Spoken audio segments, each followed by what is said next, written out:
the markets had a very different outlook on the financial futures this morning when that bell rang on Wall Street. And that meant very, very, very, very, very sad times over on Morning Joe.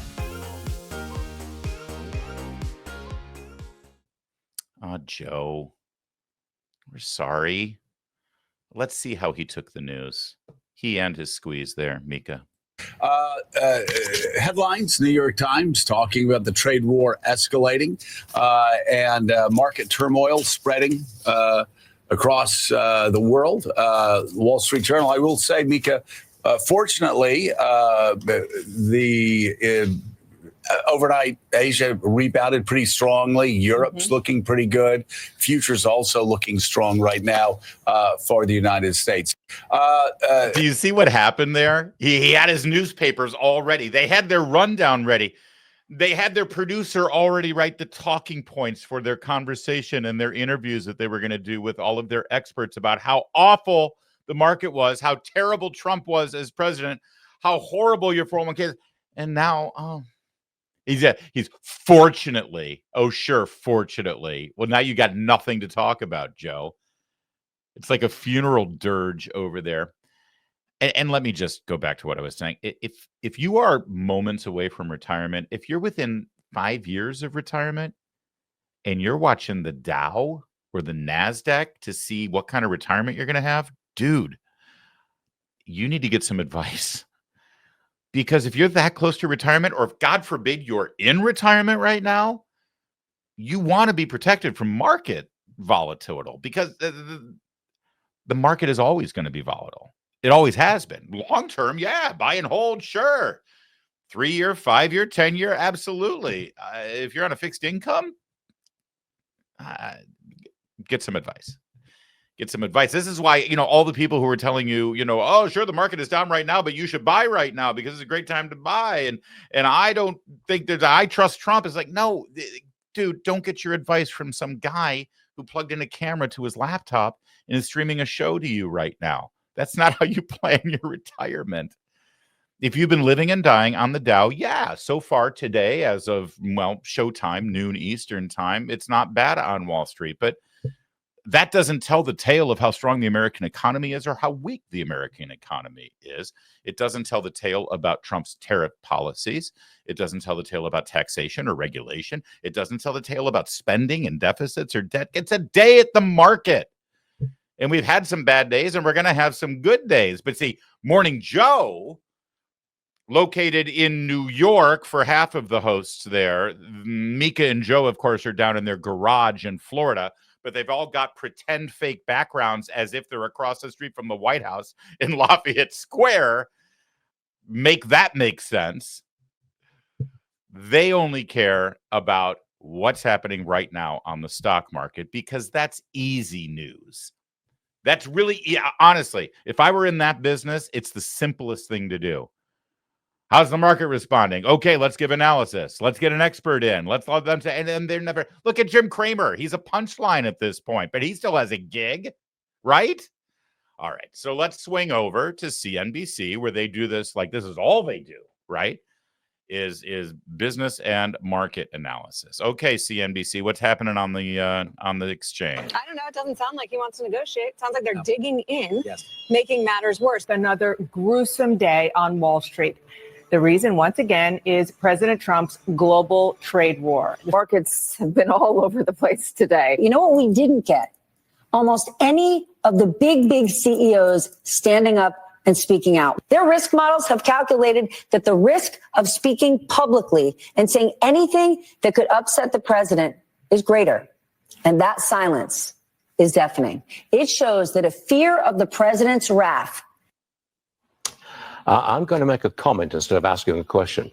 Katie, their contempt knows no end and no bounds, does it? They are willing to do whatever and say what they have to continue their anti-Trump screed, ignoring the fact that Democrats actually in the past for a number of years have supported tariffs like the ones the president put on or is planning to put on a number of these countries. And so there could actually be some bipartisanship here when it comes to working out these deals with other countries, but the media is not helping in that aspect.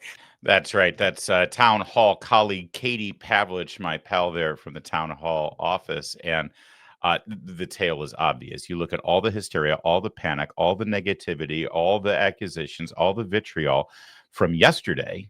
And meanwhile, look at all that green on the bottom of the screen this morning as they're showing the highlights from yesterday's analysis.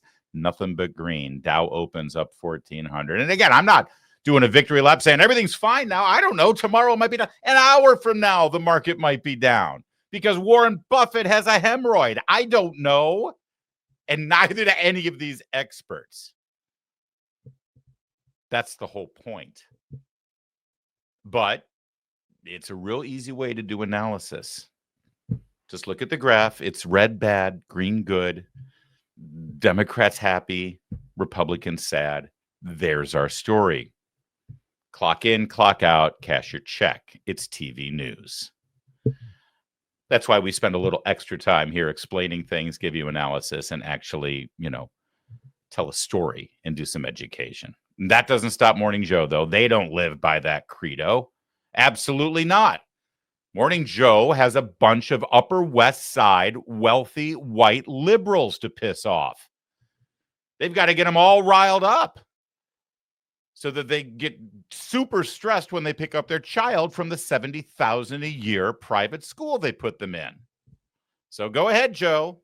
Make no mistake, all 9 of us agree that those that face deportation must get due process. They must have their claims heard before the court, and basically you're saying must not be taken away like they were for these 320 plus migrants who were whisked away to El Salvador in the middle of the night.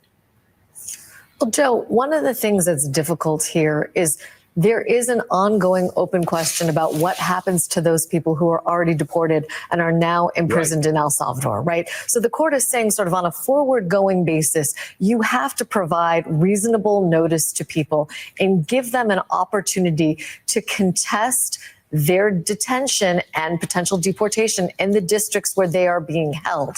But nobody is squarely confronting here what happens to those 300 people. And there is a big open question in Supreme Court precedent as to whether habeas corpus relief is even available to someone once they are taken out of the country and put in the custody of a foreign nation. So I don't want to sugarcoat this and say all is good because all 9 justices agree process is due. We still have to figure out whether or not there's any remedy for those 300-something people you were just invoking. Now, what's amazing about that segment that you just watched is that if you just closed your eyes and listened to the commentary, you would think that Trump just got smacked down by the Supreme Court having to do with his enforcement of the Alien Enemies Act from 1798. To deport foreign enemies of this country who were here without the benefit of citizenship, most of them illegally in the country, a small handful of them actually legally here, but that's really not a distinction. If you're a guest of the country and you're not a citizen of the country, you have to comport yourself in a certain way. You can't consort with enemies of our nation. You can't engage in criminal activity. If you do, you are subject to deportation, and due process is not a federal court. It's not even a criminal court. It's an immigration lawyer, part of the Department of Homeland Security. You know, those administrative judges that the left and the Democrats love to use to tell a landowner that they can't build a swimming pool in their backyard because it's a protected wetland. That's due process there when it's an environmental judge through the EPA. But here you're a non-citizen, you're consorting or even engaging in terrorist activities. You have no rights. You go in front of an immigration judge. He says you're deported. You're deported. That is due process. And that's exactly what these people were subject to. Now, you close your eyes and you listen to that analysis and you think that Trump just got smacked. Trump just had a huge victory in the Supreme Court. Now, if you open your eyes instead of closing your eyes, and based on Mika's latest makeup artist, I understand why you would close your eyes, not to mention the big bouffant hairdo that Joe's sporting. But if you open your eyes and you read the chyron, it seems like the production assistant or intern that types out the chyron for Morning Joe actually understands what the headline here is.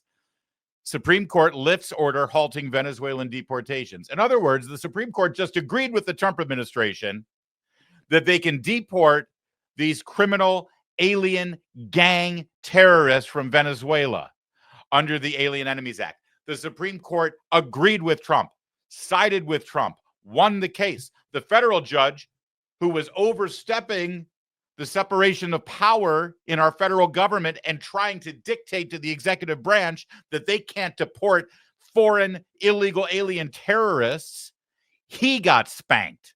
He got sent back to school. He lost, Trump won, and only the Chiron knows it. Oh, and they make millions, these two, hosting this show. Millions. How is Comcast Universal proud of this product? It got better.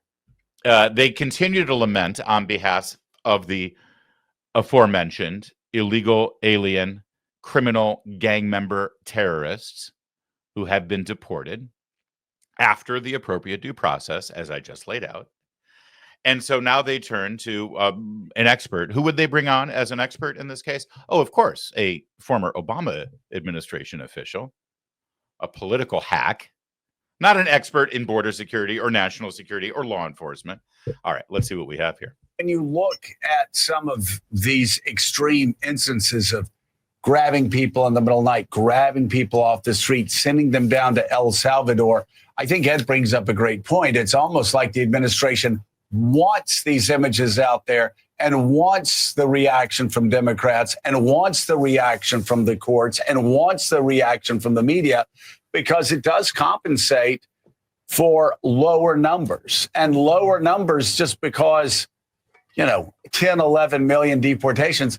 It is impossible to do unless you just completely break the bank and unless you just hire hundreds and hundreds of thousands of new government employees, which Donald Trump's not going to do.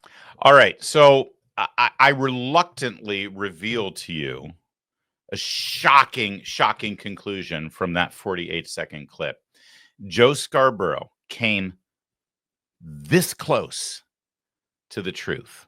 He came this close to actually providing legitimate, honest, and insightful analysis to the woefully bereft MSNBC audience this morning. We're going to go through it right up until the point he gets on the brink of understanding what the hell is going on in this country. Let's watch together. When you look at some of these extreme instances of grabbing people in the middle of the night, grabbing people off the street, sending them down to El Salvador, I think Ed brings up a great point. It's almost like the administration wants these images out there and wants the reaction from Democrats and wants the reaction from the courts and wants the reaction from the media. So close, Joe.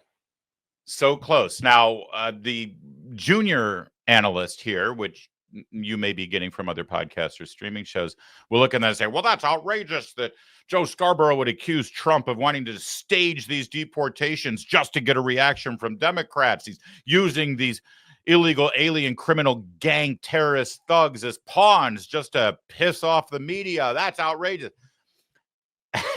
Actually, he does want those images out there. There's a reason why Kristi Noem gets all dolled up and dresses up like a DHS ICE agent to help process these people and get them deported to El Salvador. There's a reason why these videos are being distributed widely. There's a reason why Tom Homan gets out there like a badass and makes sure that everybody sees these deportations. And no, it's not the media, and it's not judges, and it's not Democrats. He's so close. You know it. You guessed it. You can figure it out. You're smart. You watch our show. Yes, Donald Trump and Tom Homan and Kristi Noem and Pam Bondi and Kash Patel, they definitely want all those images out there so that all the other criminal illegal immigrants can see them. All the other dirtbags who are in this country illegal, who are burglarizing their neighbors, who are sexually assaulting their neighbors, who are mugging their neighbors, who are terrorizing their neighbors, innocent Americans, and yes, innocent non-citizens of this country. all of those dirtbag illegal immigrant criminals who are child molesters. That's the audience for this. That's who these images are for.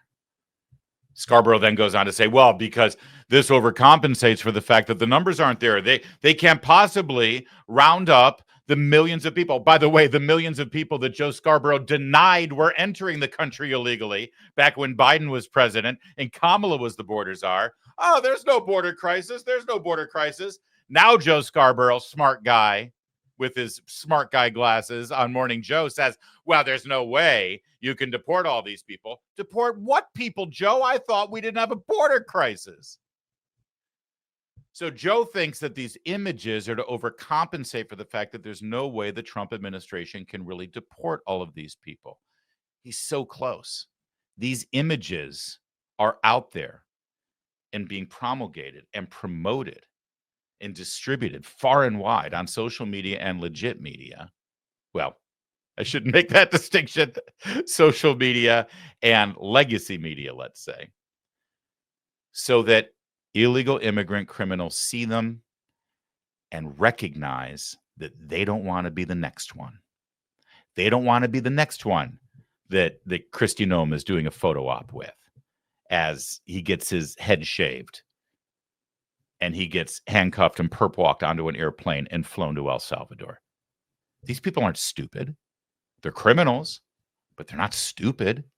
They see exactly what's going on, and they see that the Supreme Court said, go for it. This is legal. Do it. How many of these dirtbags are now going to self-deport? How many of these dirtbags are going to say, all right, fine, I'm better off going home to Venezuela. I'm better off going home to El Salvador. I'm better off than waiting for Tom Homan to come knock on my door. He's so close. Yes, definitely. These are staged. It's political theater. We want the cameras there. We want to put the videos out there, not to piss off you, Joe. God, you're so narcissistic. No, it's to send a message. It's to send a message to every single illegal alien in this country engaged in ongoing criminal behavior, that they're next. And if they're smart, they'll get out now. Boy, a big day on Morning Joe. Too bad he was wrong about everything.